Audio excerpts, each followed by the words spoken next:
السلام علیکم معزز سامعین، میں ہوں آپ کے ساتھ کرن نعمان۔ پیش خدمت ہے ناول میرے خیال کا پیکر کی چوتھی قسط۔ اس سے پہلے میں آپ سب سے یہ کہنا چاہوں گی کہ اگر آپ نے ابھی تک میرا چینل حرمت لفظ سبسکرائب نہیں کیا تو پلیز اسے سبسکرائب کر لیجئے اور اس کی ویڈیوز کو لائک اور شیئر کیجئے۔ اب چلتے ہیں ناول کی طرف۔ حافظ خلیق احمد جہلم سے چند کلومیٹر دور گاؤں نوگراں کے رہنے والے تھے۔ نہایت شریف و نفس، پرہیزگار، صوم و صلات کے پابند انسان تھے۔ فرحاد احمد ان کی اور سکینہ بی بی کی اکلوتی اولاد تھے۔ ورثے میں ماں باپ سے نیک فطرت، نرم لہجہ اور کردار کی خوبیاں پائی تھیں۔ غریب ماں باپ نے دن رات محنت کر کے اچھی تعلیم دلوائی تھی، پر اب 3 سال سے ایم اے معاشیات کی ڈگری جگہ جگہ لیے پھرتے تھے، لیکن کہیں جاب نہیں مل رہی تھی۔ پر کوئی رشوت مانگتا یا پھر سفارش، اور وہ دونوں چیزیں دینے سے ہی قاصر تھے۔ رشوت کو ان کا دل نہیں مانتا تھا اور سفارش ان غریبوں نے کہاں سے لانی تھی، سو آج کل وہ قسمت کے رحم و کرم پر تھے۔ دروازے پر دستک ہوئی تو سکینہ بی بی تسبیح ہاتھ میں لیے کمرے سے باہر آئی۔ اقبال پتر تو ہے؟ دروازے کی طرف قدم بڑھاتے انہوں نے پوچھا۔ جی اماں جی، فرحاد آیا یا نہیں؟ سکینہ بی بی نے دروازہ کھولا۔ ہاں پتر، آ تو گیا ہے، کچھ پریشان تھا، آتے ہی نہ جانے کدھر چلا گیا، روٹی کھائی نہ پانی پیا، جاتے جاتے کہہ گیا تھا اقبال آئے تو اسے خانوں کے ہوٹل بھیج دینا۔ جا تو میرا پتر، پتا تو کر سب خیریت ہے نا، اسے بلا لا تو میں بھی کھانا کھا لوں۔ ان کی آواز کی نکہت بتا رہی تھی کہ صبح سے انہوں نے کچھ نہیں کھایا۔ کیوں فکر کرتی ہیں اماں جی؟ خیر خیریت سے گاؤں آ گیا ہے تو سب ٹھیک ہے۔ آپ کھانا گرم کرو، میں اسے لے کر آتا ہوں، پھر میں بھی آپ کے ساتھ ہی کھانا کھاؤں گا۔ بسم اللہ، کیوں نہیں میرا پتر، جا جلدی سے اسے بلا لا۔ دن کے 3 بجے خانوں کے ہوٹل پر رش برائے نام تھا۔ اقبال نے دور ہی سے فرحاد احمد کو دیکھ لیا تھا۔ وہ دونوں ہاتھوں کی مٹھی بنائے ٹیبل پر رکھے بیٹھے تھے۔ کہاں چلا گیا تھا یار، آتے ہی بغیر بتائے؟ اماں جی گھر میں پریشان ہو رہی ہیں، اقبال نے آہستہ سے ان کے کندھے پر ہاتھ مارتے ہوئے کہا اور ان کے سامنے کرسی پر بیٹھ گیا۔ حکیم چاچا کی طرف چلا گیا تھا، فرحاد نے بالوں میں ہاتھ پھیرتے ہوئے بتایا۔ خیریت، وہاں کیوں گیا تھا؟ اقبال نے سلور کے جگ سے شیشے کے گلاس میں پانی نکالتے ہوئے پوچھا۔ فون کرنے گیا تھا۔ کسے؟ فیض کو۔ فیض کو؟ امریکہ؟ اقبال کی حیرت دو چند ہوئی۔ ہاں۔ فرحاد نے ٹھنڈی سانس بھری اور ہوٹل سے باہر خانوں کی گائے کو ادھر ادھر گھومتے دیکھنے لگے۔ کیوں؟ کیا ہوا، سب خیریت ہے نا؟ سب خیریت ہی ہے۔ فرحاد کا لہجہ بے حد سنجیدہ تھا۔ اچھا یہ بتا، تیرے انٹرویو کا کیا ہوا؟ وہی یار جو ہمیشہ ہوتا ہے، کچھ بھی اچھا نہیں ہے میرے پاس بتانے کو۔ اچھا چل چھوڑ، گھبرانا، اللہ مسبب الاسباب ہے، جلد ہی کوئی اچھی نوکری مل جائے گی تجھے۔ ہمیشہ کی طرح آج بھی اقبال نے تسلی دے کر ان کی ہمت بندھانی چاہی تھی۔ جواب میں ایک طنز بھری دکھی مسکراہٹ ان کے لبوں کو چھو گئی۔ کچھ بھی اچھا نہیں ہو سکتا یہاں، آوے کا آوے ہی بگڑا ہوا ہے، یہاں کے سسٹم میں ہم جیسوں کے لیے کوئی گنجائش ہی نہیں۔ پر اب میں نے فیصلہ کر لیا ہے اقبال، میں ڈگریوں کا کشکول اٹھا کر جگہ جگہ نوکری کی بھیک نہیں مانگوں گا۔ شہر سے آتے ہوئے میں پاسپورٹ کے لیے اپلائی کر آیا ہوں۔ پاسپورٹ؟ کیوں، اس کا کیا کرے گا؟ اقبال فرحاد کی بات سن کر دکھی تھا، لیکن پاسپورٹ والی بات نے اسے حیرت میں مبتلا کر دیا تھا۔ میں نے فیض کو فون کر دیا ہے، وہ وہاں سے میرے اسٹوڈنٹ ویزا کے لیے کاغذات جمع کروا دے گا۔ پچھلی بار جب وہ آیا تھا تو اس نے مجھے کہا تھا کہ میں امریکہ آ جاؤں تو وہ مجھے سیٹ کروا دے گا۔ کیا تو امریکہ چلا جائے گا؟ اور یہاں تیرے بوڑھے ماں باپ کا کیا ہوگا؟ انہیں کس کے آسرے پر چھوڑ جائے گا؟ وہ دونوں تجھے دیکھ دیکھ کر جیتے ہیں، کیا زندہ مارنا چاہتا ہے انہیں؟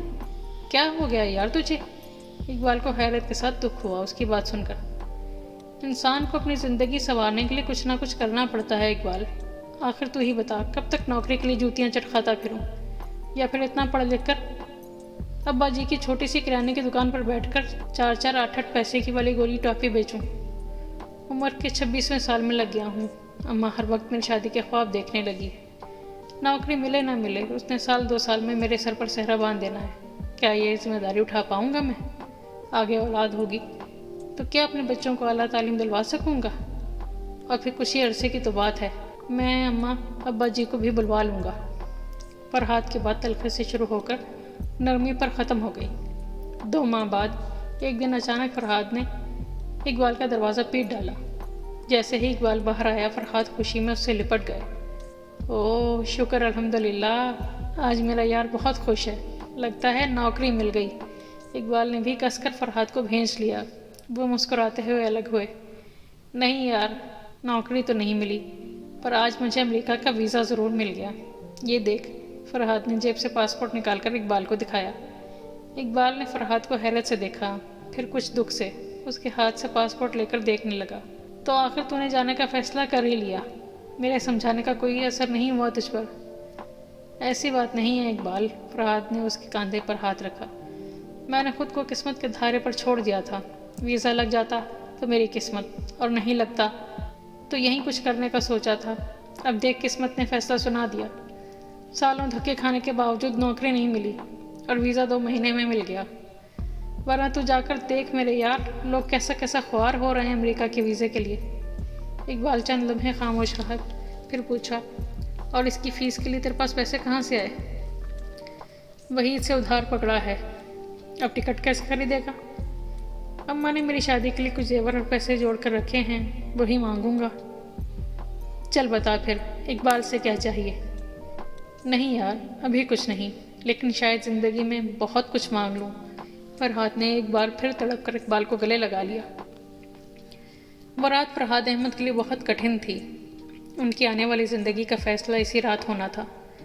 رات کھانا کھانے کے بعد حافظ خلیق احمد صحن میں بچھی چارپائی پر بیٹھ کر حقہ پینے لگے۔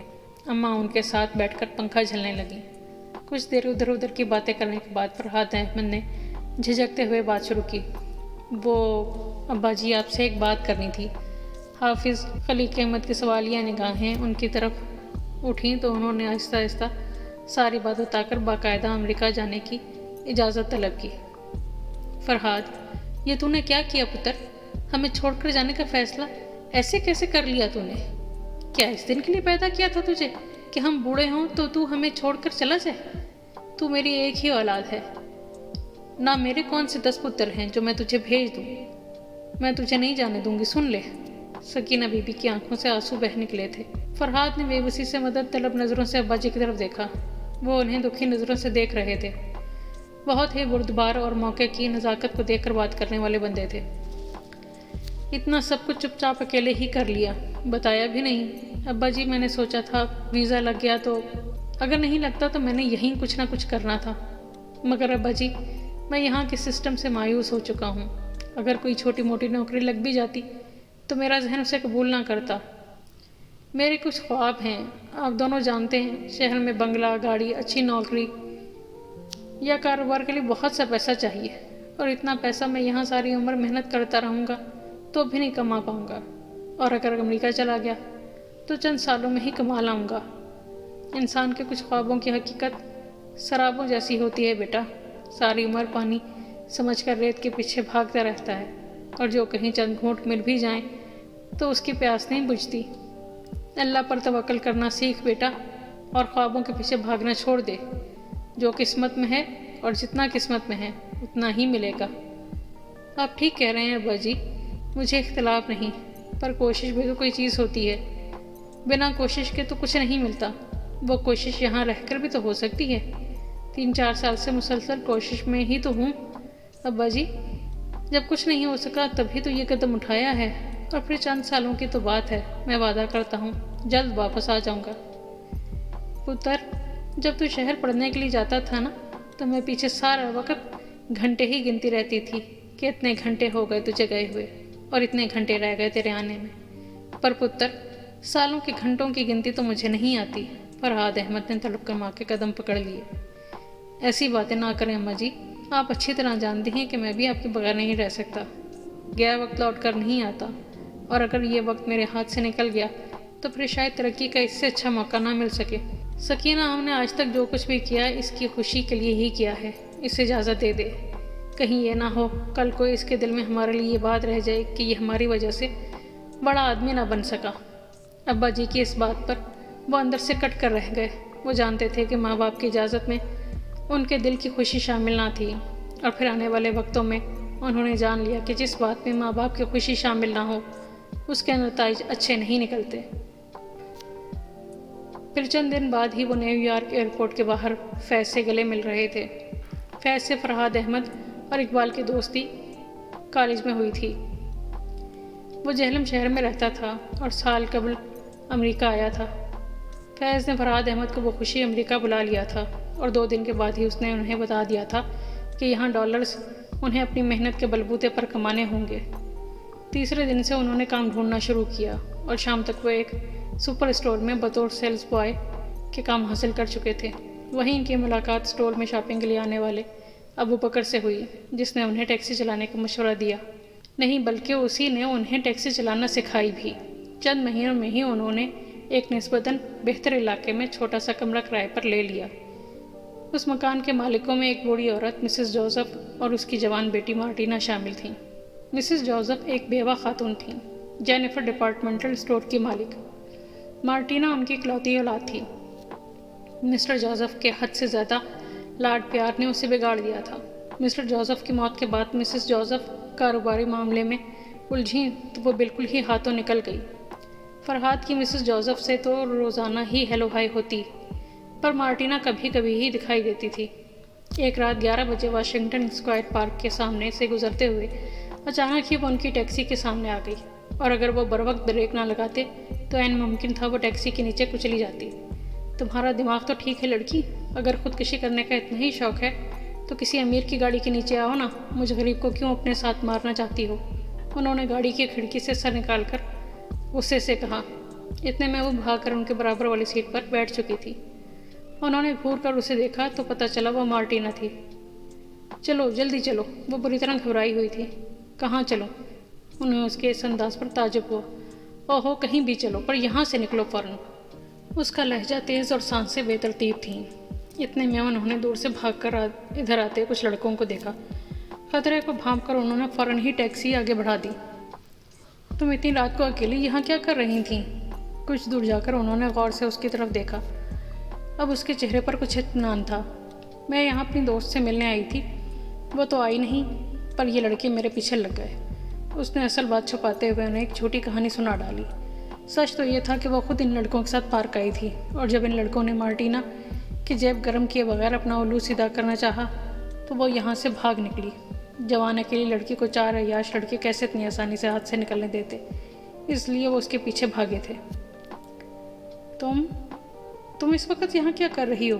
وہ ٹیکسی اس کے مالک کے گراج میں کھڑی کر کے آئے تو مارٹینا ان کے بیڈ پر نیم دراز میگزین پڑھ رہی تھی۔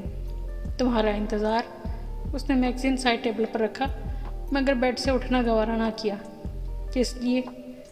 انہیں مارٹینا کو اپنے بیڈ روم میں دیکھ کر عجیب طرح کی الجھن محسوس ہونے لگی تھی۔ تمہارا شکریہ ادا کرنا تھا، اس لیے۔ اس کی زبان سے یہ نکلا تھا، پر دل تو کہہ رہا تھا کہ ایک جوان لڑکی آدھی رات کو ایک لڑکے کے کمرے میں کیوں جاتی ہے ڈفر؟